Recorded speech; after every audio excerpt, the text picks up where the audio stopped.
Joining us right now is former Florida Congressman Lieutenant Colonel Allen West. Colonel, good to see you. Thank you so much for joining us. Good morning. Good morning, Maria. How are you? Good. Your reaction to the President and the Senate's bill here and what you just heard.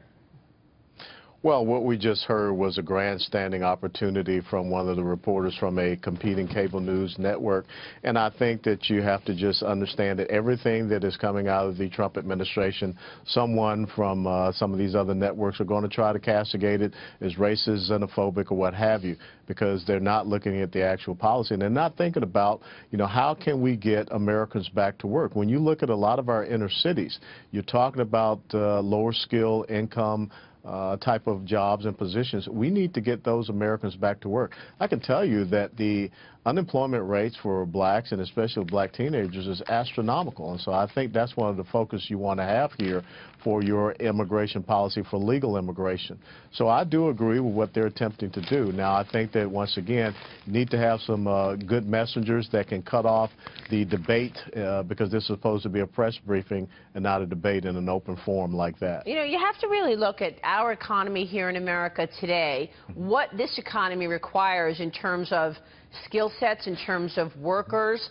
Where are the needs to come up with the right number? Who's to say that the right number is 1 million green cards issued a year or 500,000 green cards issued a year or 300,000? How do you know what the right number is? Well, I think that's one of the things that the private sector can help to drive. And when I look at this policy that they are attempting to roll out, this new legislation, I think we want to set people up for success to come to the United States of America, to be able to assimilate and be able to be a part of our economic growth. You're celebrating that 22,000 number for the Dow Jones. I was helpful in getting a couple of my interpreter translators from Afghanistan here into the United States of America, and they understood some of the things that they had to do to be as successful as they could and to be quality as far as their application. And so I think that this is something that we need to have here in the United States of America, but we need to work with the private sector to understand what type of people we need to have in this country to ensure that we are filling the right positions. Right. I mean, the Journal writes it like this. David Perdue of Georgia and Tom Cotton of Arkansas are basically saying they're going to maintain the existing number of employment-based green cards,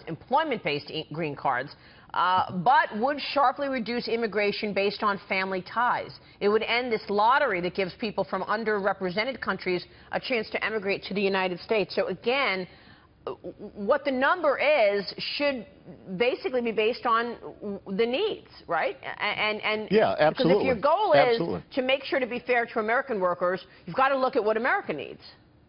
That's correct. And, when you look south of the border to Mexico, some of the very stringent policies they have for people immigrating in, the ability to come and have a job that is there for you, the ability to have money so that you can have it in a bank account. They're not looking for people to come and be a part of a social welfare system. So why shouldn't we have some of the similar policies here? Yeah, and I think you make a good point about the unemployment rate of African Americans. I believe it's 13%.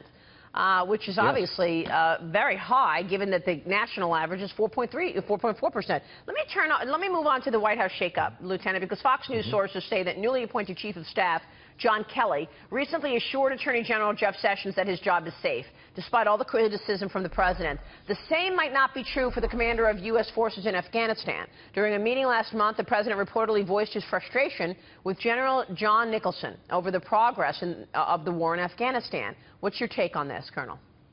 Well, I tell you that one of the key things is the president, as the commander-in-chief, needs to issue his guidance that what he wants to see happen in Afghanistan. We know that recently he just turned over the decision to the Secretary of Defense to add additional troops in Afghanistan. I can tell you that 8,400 troops in Afghanistan right now, that's probably not the right number to be able to push back the Taliban in the outlying areas. But more importantly, you've got to do something about the enemy sanctuaries that are across the border in Pakistan.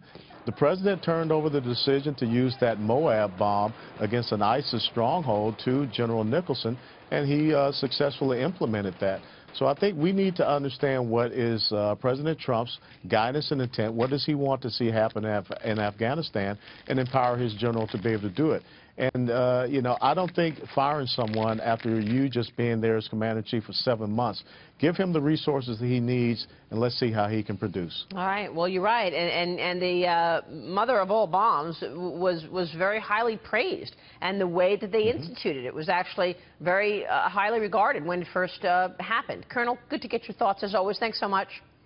My pleasure. We'll Thank see you, you Maria. soon, sir. Lieutenant Colonel Alan West Absolutely. joining us there.